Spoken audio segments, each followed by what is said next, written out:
In the early 2000s, mobile phones were transforming Ghanaian life, but not how businesses were communicating with customers. It took a random police stop and the vision of 3 friends to change everything.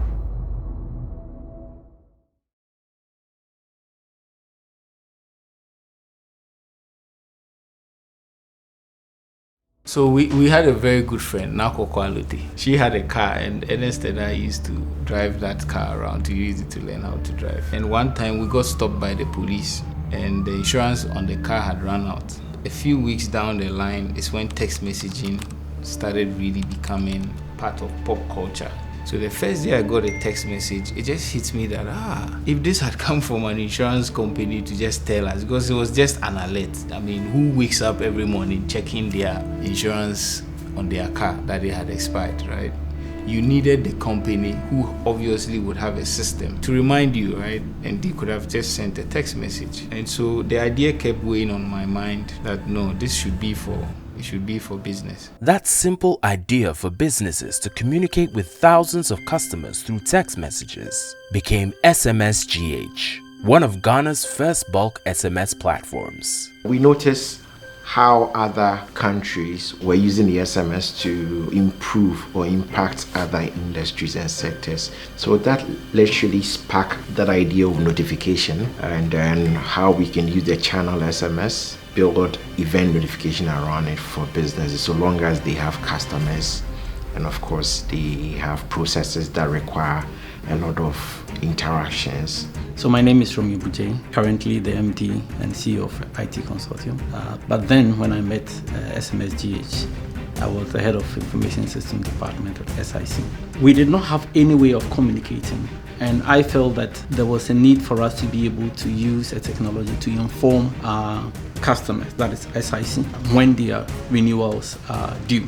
With help from partners in South Africa, SMSGH built a system that could send thousands of messages instantly. In October, we got our first customer, North American Airlines, and they paid us 500 cedis to send out SMSs when their first flight to Ghana landed. Insurance companies came first, then banks, then telecoms. So they walked to me with the idea of wanting to do notification. And with the enthusiasm and the way they shared and what they wanted to do, I just took a decision on the spell of the moment that, I think I will give you a try here in SIC. From 2006, our biggest dream was to own our own system. It was a minor move, but it was very, very significant in getting us to sell freely and also grow the business in different ways with different ideas. A cheap business waiting to be organized. With nothing but an idea and a few lines of code, they'd unlocked a new way for businesses to speak. But they had no idea just how loud that voice would become.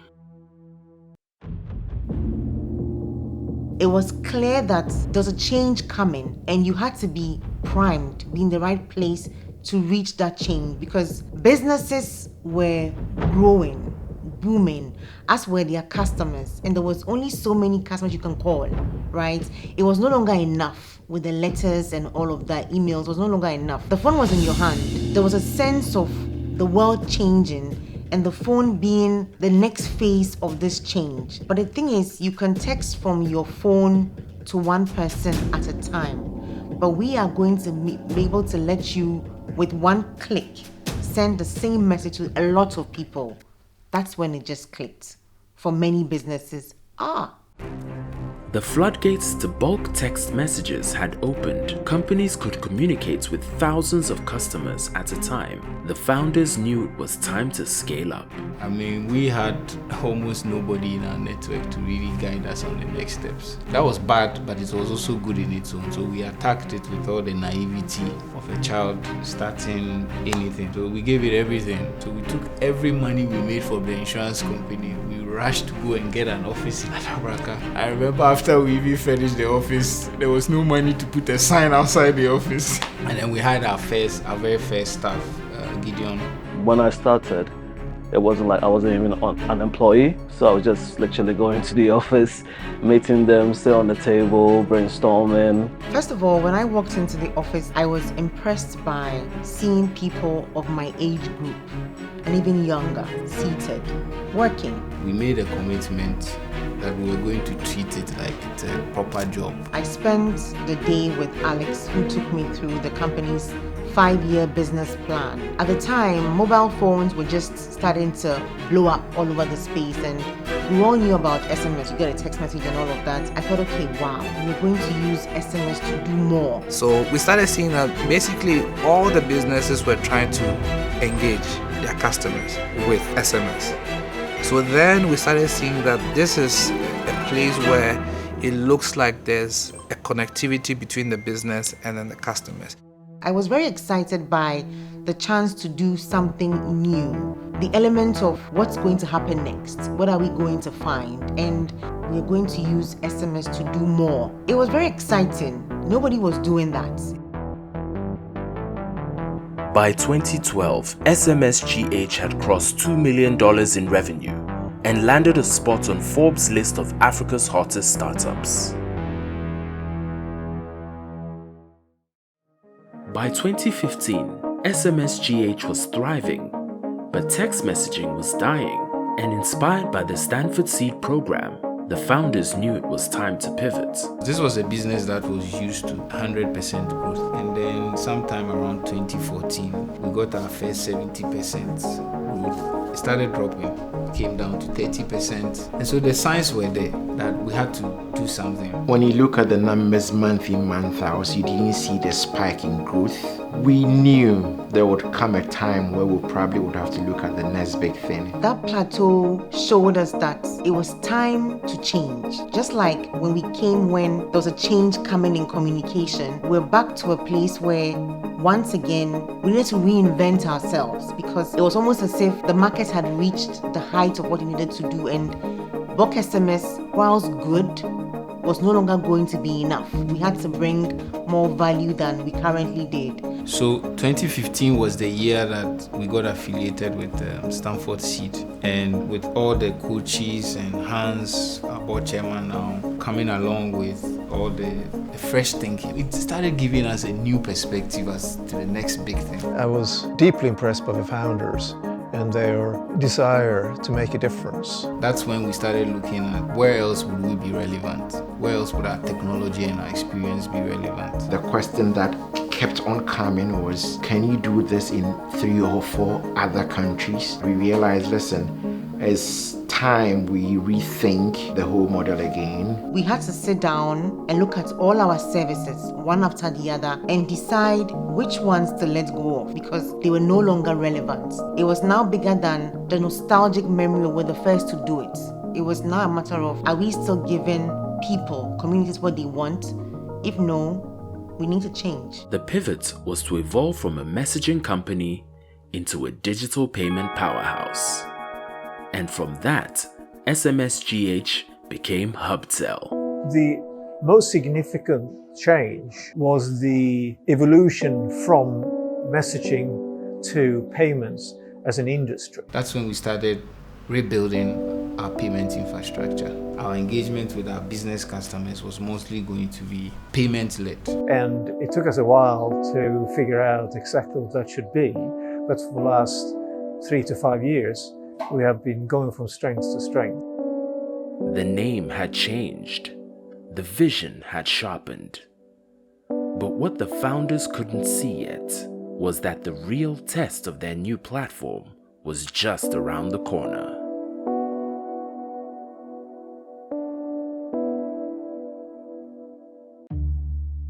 That scale-up came with its problems. The systems were slow, customers were angry, staff began to leave. Our pivot was not as rosy as we had planned. By early 2018, it was quite evident that everything that we had spent building and trying to push into the market was the wrong thing. The technology was too complex, our approach was too cumbersome. Sometimes transactions fail, notifications delay. We realized that when patients come to do payment, Hubtel was not flowing well with the site. It will be deducted twice or 3 times before you can go ahead. And that was very bad. Customers were not happy, revenue was not growing, it just wasn't happening. It greatly impacted how people thought of our user experience. It was a very painful time. It was a disaster. We weren't at the time a company used to failing, getting this amount of negative feedback from customers. Every day was a new day to put out different kinds of fires. You see, it was at a time where for most of the merchants or the businesses we had on Hubtel, their expectations were very high because they were used to a certain quality, and all of a sudden that standard seemed to be deteriorating. We're coming from a place where we were trusted. We were the ones who knew what we were doing. So the question was, why pivot and rebrand and bring out a company that is not as good as SMSGH? Why did you do it? That was like a question that some people could ask us boldly, but sometimes we would even, in the darkness of our minds, ask ourselves, have we done the right thing? We had days where the entire sales team is out in the fields, meeting customers, apologizing to customers. Product teams are out in the fields with customers in their offices, trying to fix the software, all kinds of businesses. But just as a problem had led to its formation, the team saw an opportunity to rebuild. The main weakness from an infrastructure perspective was it simply wasn't built for the real-time, high-volume transactions that we were currently processing. There was limited scalability, there was poor observability, and then there was just too much manual work. Now, as demand grew, these gaps became harder to ignore, and then patching the systems wasn't just enough.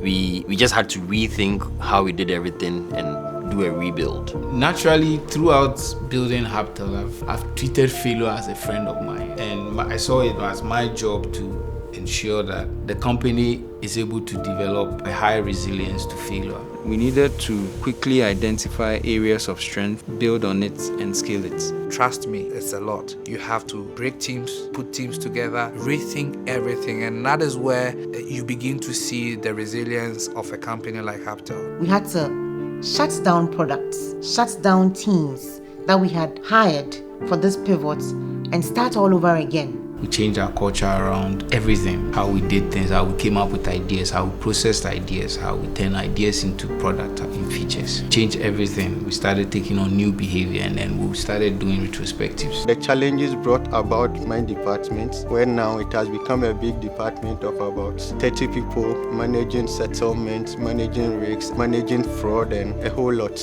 There was a team now for hiring. Somebody was solely dedicated with a small team to ensure hiring, onboarding, and talent sourcing. Now, because we have form, we have structure, we can move very fast. Because we're resetting the company, I shut down our call center. I just said, we can't build this in noise. We know our product is bad, so don't call us to tell us. Within a short period of time, we killed that platform. We had to actually even send a message to all our merchants, tell them we apologize, and then start a new one. So in 2019, a new platform launched, one that could scale payments reliably for thousands.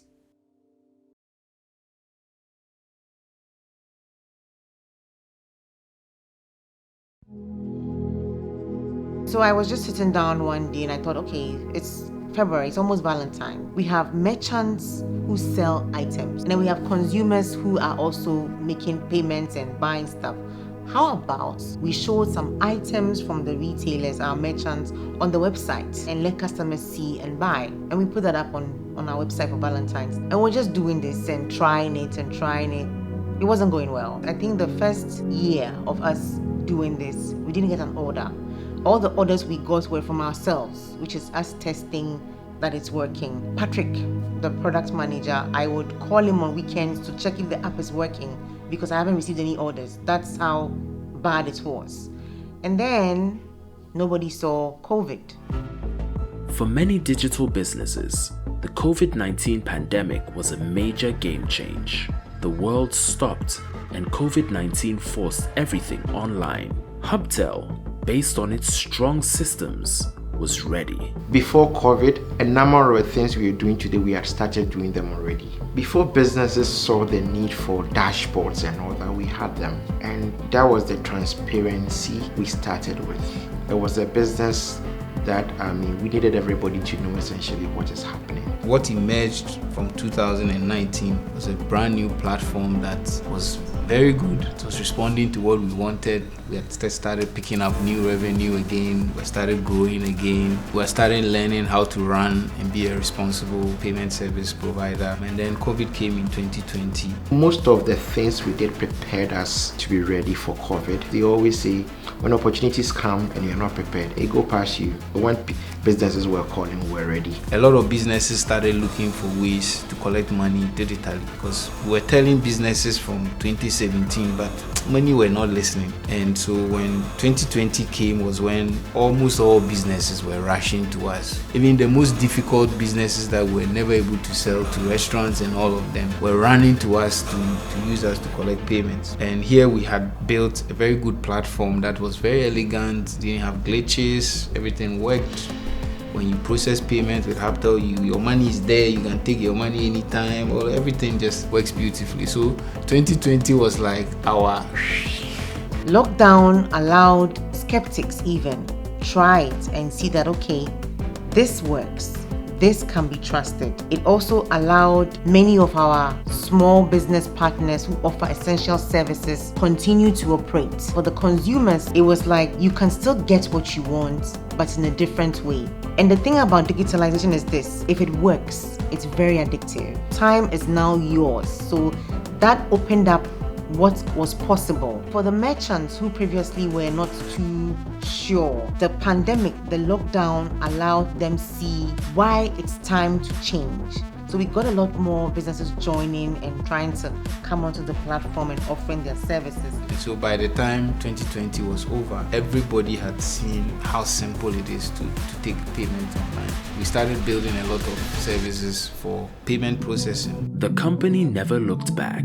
Hubtel processed more than 12% of Ghana's mobile money in 2024 alone. So in 2021, we were introduced to Hubtel by one of their sales representatives. It wasn't easy during the COVID time to connect with our parents.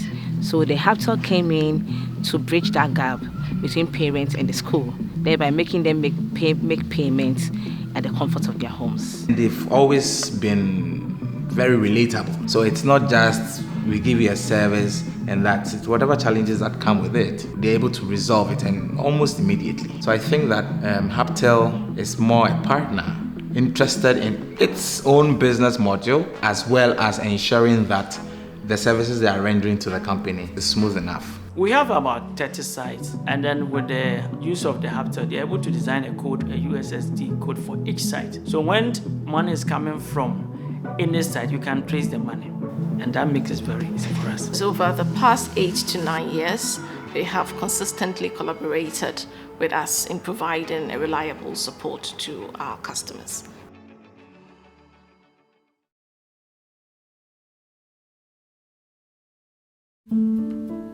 "20 years on, from a tech startup focused on SMS up to a full digital ecosystem powering payment systems, Hubtel remains one of Ghana's most influential tech companies." When we looked at everything that we've done in the last 20 years, we've always done it for groups of people in all kinds of places. We've always been about allowing this group of people or this person connect with this person. And for us, the community is not, if you will, the layman explanation of that physical space. No, it's about all the different kinds of human beings in different roles, in different spaces that we use tech to bring together, because everybody has a need or a problem that you're trying to solve. And we have been the one company in the middle, always enabling that connection. We are connecting business communities, customer communities, educational communities, religious communities, political communities, government communities across the country. And we show up in this way all the time. It's been the core of what we've always done. It just manifests itself in different ways. But at the core, we've always been connecting communities. For this 20-year period, we've sort of moved from one point to the other, right? Where our focus really has been just serving the needs of businesses at any point in time. And I think we're doing a good job at that. So you are not limited to what's happening in your storefront, but you have millions of customers from Hubtel and wherever who you'd be able to sell to. Hubtel now comes in to get the vendors connected, within the community in which they operate, so that the people, the consumers within the community in which they operate would access their products directly. We try to even expand it more to businesses like government. Like if you see what we've done with Ghana.gov, is to be able to help the government to be able to engage with the community that are making payments to them. It has improved the way citizens interact with government. It has also helped to decentralize access to government services and support. 2 decades and you're still running, but not just running, but growing. It gives us a lot of joy to see that we are not just impacting our lives, but also impacting the lives of those who trusted us with their dreams, their time, and of course their talent. I'm most proud of how much the company consistently gives young people a chance. Being a fresh graduate myself when I joined SMSGH and still being here at my first job, and I've been with Hubtel for nearly 18 years or more now. It was begun by young people and it stayed true to that. Dear God, tonight I come before you not to ask, but to thank you. Dear God, we remember with gratitude the early years, the fragile, uncertain days between May 2005 and December 2008. When Ernest and I returned to Accra after our time at KNUST, you reunited us with our dear brother, Leslie Jima. Teaming up with him, you gave us more than just a laptop and a car. You gave us courage, the kind that comes from old bonds. This bond became the foundation of something greater. This made us give freely of our time, of our tools, of our spirit, of all our energies. And in those fragile early days, your quiet support carried more weight than anyone would probably ever know. Last April, you called Leslie home. And while our hearts still ache, we remain forever grateful that you placed him here in the Hubtel story.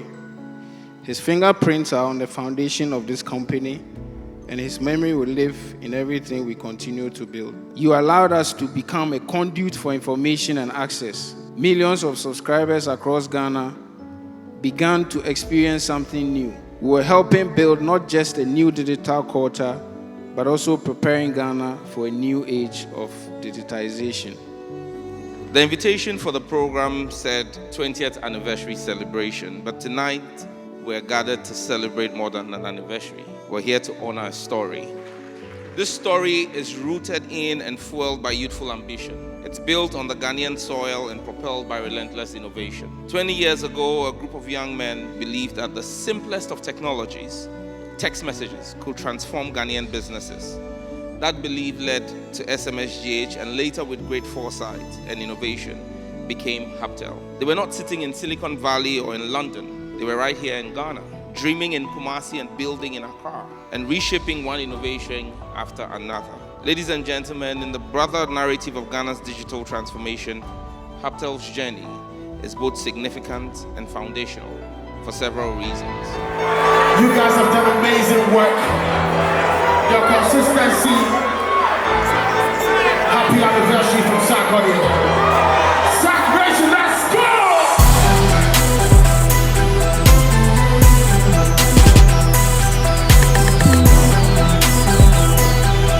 If this is 20, then 30 will be mind-blowing. We are not just building apps, we are building how Ghana does business. You know, one day people will say, even I will say, I used to work at Hubtel, like it's Apple or Google.